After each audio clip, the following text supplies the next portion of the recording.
الحمدللہ رب العالمین والصلاة والسلام علی سید المرسلین اما بعد فاعوذ باللہ من الشیطان الرجیم بسم اللہ الرحمن الرحیم السلام علیکم ورحمۃ اللہ وبرکاتہ۔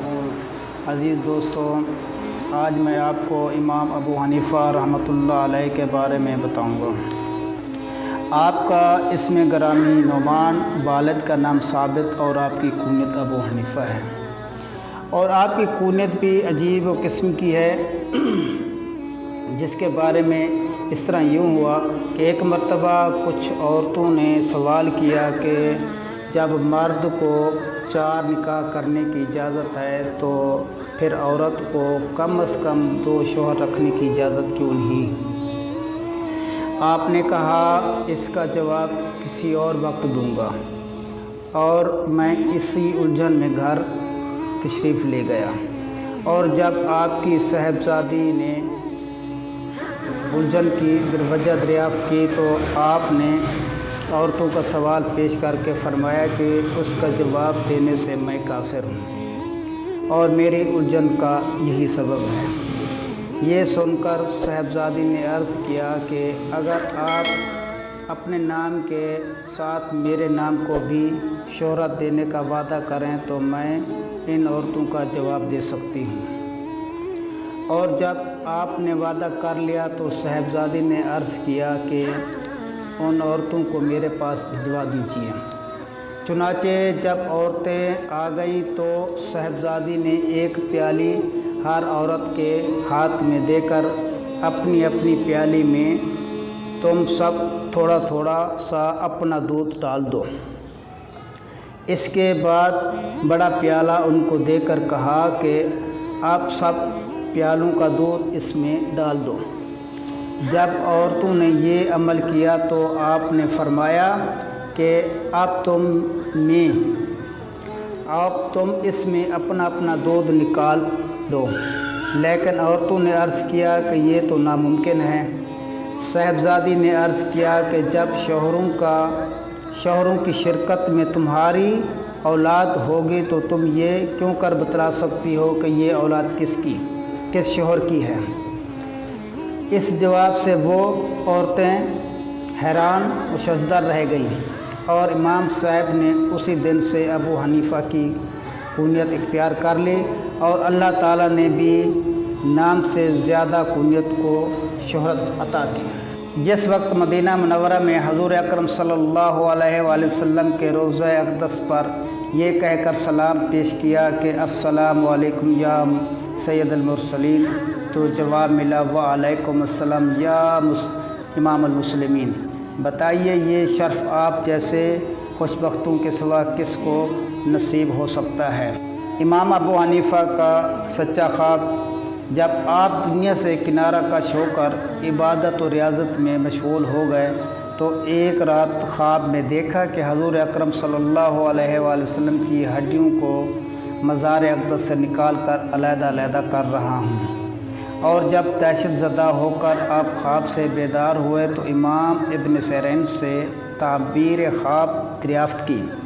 انہوں نے کہا کہ بہت مبارک خواب ہے، اور آپ کو سنت نبوی کے پرکھنے میں کیا کیا جائے گا کہ احادیث صحیحہ کو موضوع حدیث سے جدا کرنے کی شناخت ہو جائے گی۔ اس کے بعد جب دوبارہ خواب میں نبی کریم صلی اللہ علیہ وآلہ وسلم کی زیارت سے مشرب ہوئے تو نبی کریم صلی اللہ علیہ وآلہ وسلم نے فرمایا کہ اے ابو حنیفہ، اللہ تعالیٰ نے تیری تخلیق میری سنت کے اظہار کے لیے فرمائی، لہٰذا دنیا سے کنارہ کش مت ہوں۔ آپ کا تقوی، آپ بہت ہی محتاط قسم کے لوگوں میں سے تھے۔ چنانچہ ایک مرتبہ خلیفہ وقت نے تمام علماء سے ایک عہد نامہ تحریر کرا کر قاضی وقت امام شافعی کے پاس دستخط کے لیے بھجوا دیا، اس لیے کہ آپ ضعیفی کی وجہ سے اجتماع علماء میں شریک نہیں تھے۔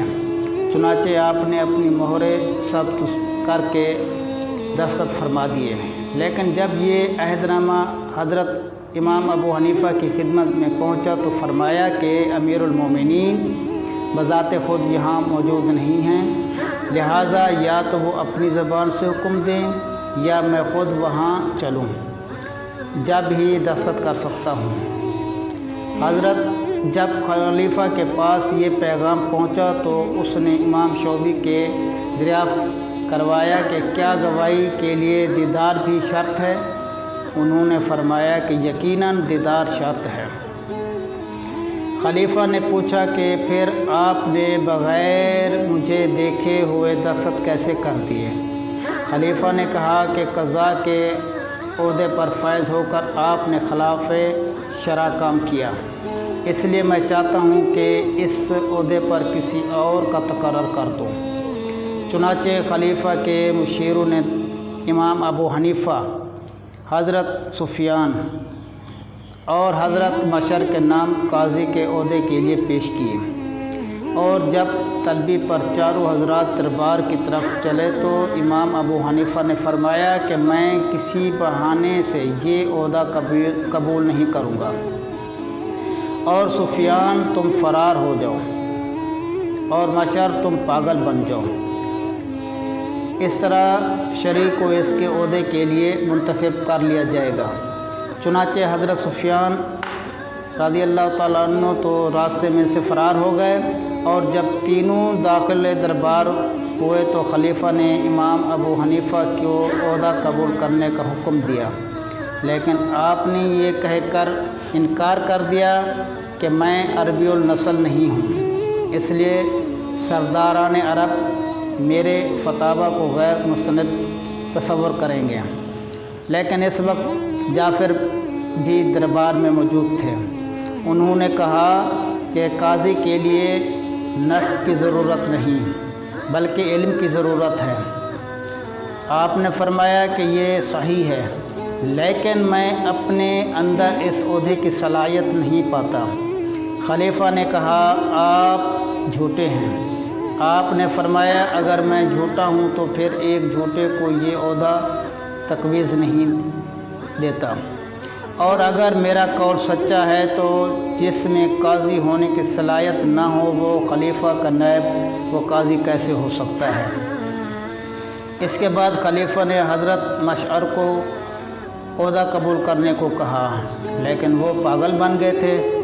دوڑ کر خلیفہ کا ہاتھ پکڑا اور بیوی بچوں کی خیریت معلوم کرنے لگا۔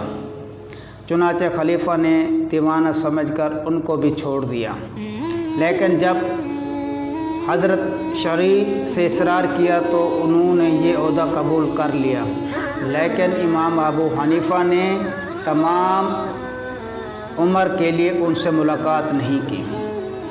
آپ کی بصیرت، کچھ بچے گیند کھیل رہے تھے اور گیند اتفاقاً سے امام ابو حنیفہ کی مجلس میں آپ ہی کے سامنے آ گری، اور بچوں میں سے خوف کے مارے کسی میں ہمت نہ ہوئی کہ آپ کے سامنے سے گیند اٹھا لے، لیکن ایک لڑکے نے بھاگ کر آپ کے سامنے سے جب گیند اٹھائی تو آپ نے فرمایا کہ یہ لڑکا حرامی ہے، کیونکہ اس میں حیا کا مادہ نہیں ہے۔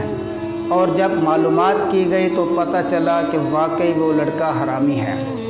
ایک شخص آپ کا قرض دار تھا اور اسی کے علاقے میں موت واقع ہو گئی، اور جب امام ابو حنیفہ نماز جنازے کے لیے وہاں پہنچے تو ہر طرف دھوپ پھیلی ہوئی تھی اور موسم بھی بہت گرم تھا، لیکن آپ کے مقروض کی دیوار کے پاس کچھ سایہ تھا۔ چنانچہ جب لوگوں نے کہا کہ آپ تشریف لے آئیں تو آپ نے فرمایا کہ صاحب خانہ میرا مقروض ہے، اس لیے اس کے مکان کے سائے سے استفادہ کرنا میرے لیے جائز نہیں، کیونکہ حدیث میں ہے کہ قرض کی وجہ سے جو نفع بھی حاصل ہو وہ سود ہے۔ کسی مجوسی نے آپ کو گرفتار کر لیا اور انہی میں سے کسی جابر و ظالم مجوسی نے آپ سے کہا کہ میرا قلم بنا دیجئے۔ آپ نے فرمایا کہ میں ہرگز نہیں بنا سکتا، اور جب اس نے قلم نہ بنانے کی وجہ پوچھی تو فرمایا کہ اللہ تعالیٰ کا ارشاد ہے کہ محشر میں فرشتوں سے کہا جائے گا کہ ظالموں کو ان کے معاونین کے ہمراہ اٹھاؤ، لہٰذا میں ایک ظالم کا معاون نہیں بن سکتا۔ آپ کی عبادت آپ 300 نفل ہر شب میں پڑھا کرتے تھے۔ ایک دن راستے میں کسی عورت نے دوسری عورت کو اشارہ سے بتایا کہ یہ شخص رات میں 500 نفل پڑھتا ہے، اور آپ نے ان کی گفتگو سن لی، پھر اتنی رات میں 500 نفلیں پڑھنا شروع کر دیں۔ پھر ایک رات راستے میں کسی نے کہہ دیا کہ یہ 1000 نفلیں رات میں پڑھتے ہیں، چنانچہ اسی رات آپ نے 1000 نفلوں کا اہتمام کیا۔ پھر آپ کے کسی شاگرد نے عرض کیا کہ لوگ یہ سمجھتے ہیں کہ آپ رات بھر بیدار رہتے ہیں۔